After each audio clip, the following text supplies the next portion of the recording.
Welcome to another episode of TXCPA Houston Virtual Rolodex. I am your host, Kristie Ondracek, and I get the privilege of hanging out with cool people all the time. And I always want to bring them to you also, so you can learn more about them and have them in your own virtual Rolodex.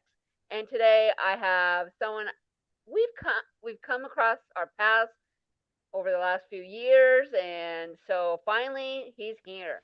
Randy, introduce yourself. Who are you? What do you do?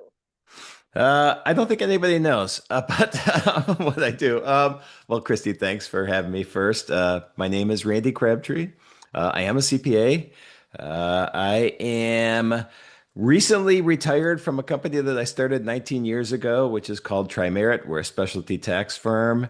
And I retired. I use retired in quotes because I'm staying active in the profession. The reason I did retire was just time to spend all my time and effort on trying to have at least my little teeny impact on making this profession the best it could be. So going forward, that's what I'm doing, going out and speaking, advising some companies that I think are doing cool things to support this profession. I host a conference, I host a podcast, everything accountants and accounting, I try to be part of. And so that's a little about me and who I am and a little vague idea of what I do.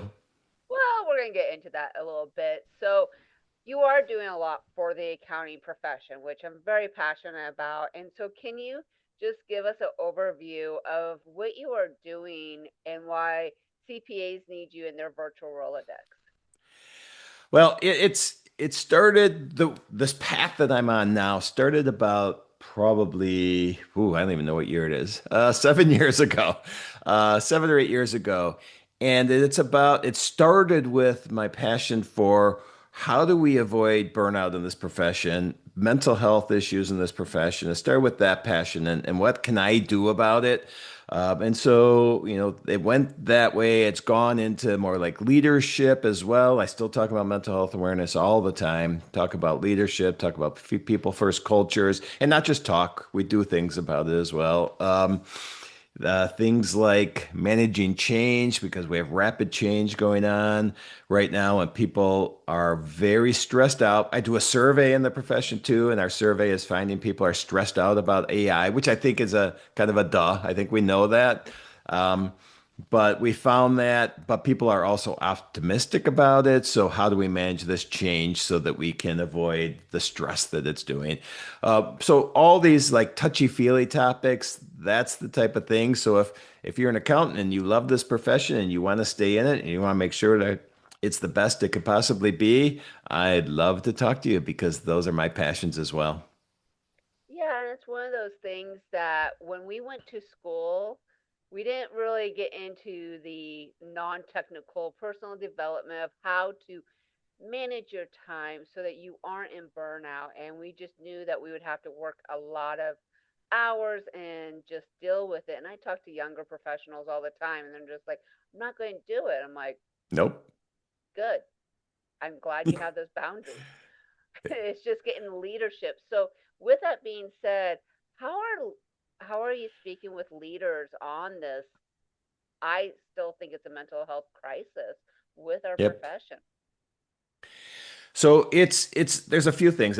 It's funny you asked me that right now because I'm doing a session tomorrow at a conference on, the outdated leadership mindset that we have and the things that we need to work on. And a lot of it for me starts with being vulnerable. The leader has to show they're not perfect, and nobody's perfect because nobody can relate to somebody who acts like they're perfect. Like I made no mistakes. I know everything. I can handle everything. Stress isn't a thing. I can deal with 80 hours a week. All this when you position yourself as a leader that's the way that I deal with stuff. Well, nobody can relate to that. They can relate to the leader that says, yeah, I was working on this project. I made this mistake, which is vulnerability right there. But then go further. I made this mistake. Here's what I learned. Here's how I corrected it. I can't fix it. I need your help. Things like that that make them look human, which they are.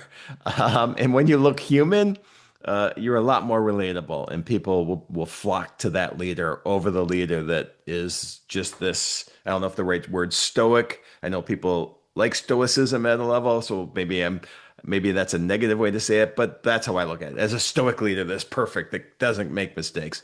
That's the leader that is going to repel.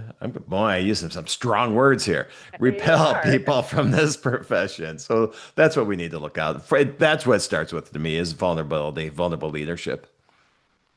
One of the things that as CPAs we have always been, it's a lot of hours. It's a lot of hours. And how do we help the young professionals stay healthy even when it is busy season?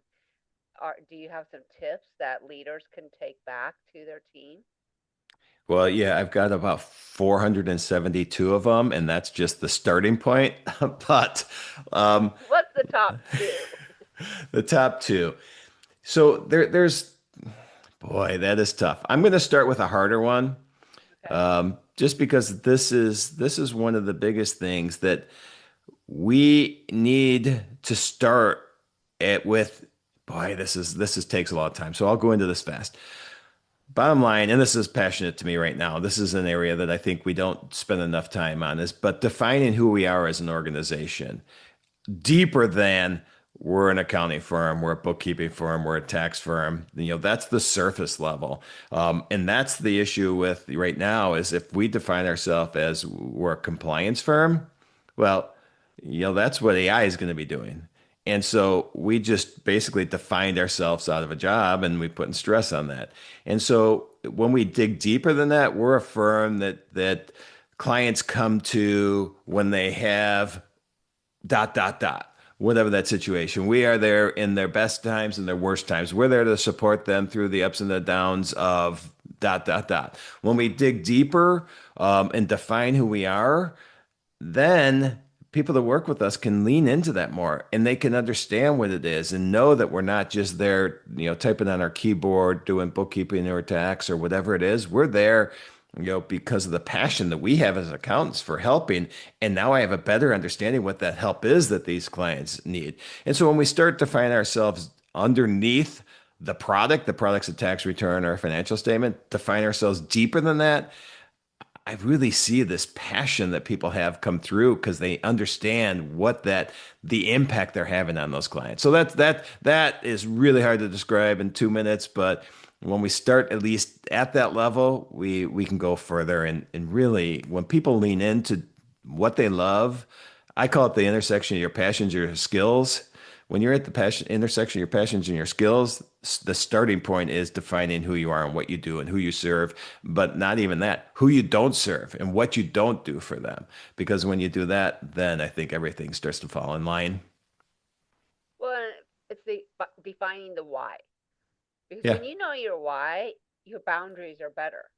And when your Yes. boundaries are better, you have better clients, you know the ones to say no to, and the whole firm understands that here's what we're doing of great value, Yes. and let's focus on that. And then hopefully that, brings in the better clients, and, everyone has a happier attitude, when you get to the point that you do enjoy what you're doing and it doesn't feel like work, then, the hours kind of go away. But I think some of the drudgery is those items that AI is going to be taking over. But then comes the problem, not the problem, the opportunity, the leadership opportunity of these young adults being able to manage AI agents.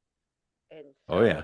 I'm excited about AI. I'm very passionate about AI, but tell me what you are passionate about the upcoming 10, 15 years in the accounting profession. Well, first I'm sad that I probably won't be seeing the next 10 or 15 years. I'll see it from a distance. I'm just not sure I'm going to be part of the profession that long, although I don't see an end date. Uh, I see a date where I may become obsolete and people don't want to hear what I say anymore. Never. Uh, but uh, but I just think it's such an exciting time for this profession. We are going to attract people that never would have thought they wanted to go into the accounting field before because they're going to see the passion that we have. We have passion. This is what makes this profession amazing. My survey shows 9 out of 10 of us love what we do. Now, there's things that they don't, but we love it. We're here because we want to help. And I just think with AI and everything that's happening going forward, that's going to just accelerate that. So it's a great time. We're going to attract new people. My concern is there's going to be a little bit of a slow um, switch over to, I say slow, from hours. And even people who say they don't bill by the hour, a lot of them are still tracking hours. All that needs to go away, in my opinion. That's going to be a little slow, but my survey also shows for the first time, and we get probably a little bit skewed, the people that do the survey, but for the first time, more of our respondents were billing on a method other than hourly. So that's a positive thing. So I see that going forward. So I see the hourly billing going away. I hopefully see the hourly tracking to go away. I see us being the advisor that we are and be able to spend all of our time there. And I see us attracting this new generation that is just going to have this passion for what's happening in this profession. All of these things I believe are coming, and it's super exciting. That is, and someone who loves time management, attention management. I mean, I get deep into the weeds on tracking my own time, and I don't bill by the hour. But I like to know where I'm wasting my time because I do. But Yep. AI has been great because I was like, I'll put it through it and it'd be like, you're being too detailed. Stop. So, but by the Good. way, I know AI is so nice to everyone else, and not mine. Mine is like, but I did put in the little instruction, make it straight to the point. Don't sugarcoat it. So Well, that's that's a good. tip for y'all. So we're almost to the end. Can you give a couple golden nuggets to the audience that you want to leave them to get them excited about the profession and Yeah, well, I think I just did with what I see happen in the future. But that? I mean, the excitement level is that people are changing. They're seeing the difference here. They're seeing, I host a conference called Bridging the Gap, and it's all about mental health awareness in the profession and doing things different. And I just see I just give people a platform to come and share their ideas. And get so much energy about from the people I see coming into this profession. And most of them are nothing against me, the old guy in my generation, but most of them are this younger generation and seeing the excitement level there. So for me, it's the nugget is be yourself, lean into what you love doing. You don't have to serve everybody, and you don't have to do everything. And once you do that and find that out, go be the best you can be. I love that. And when is your conference? Well, we just had it. The next one will be in just over 11 months. It'll be August, I think it's 3rd, 4th, and 5th in Chicago of 2027. Thank you. And thank you for being a guest. It's always great talking to you. And for the listeners and viewers, make sure you subscribe so that you never miss out on the cool people I have as guests. Thank you. Thanks.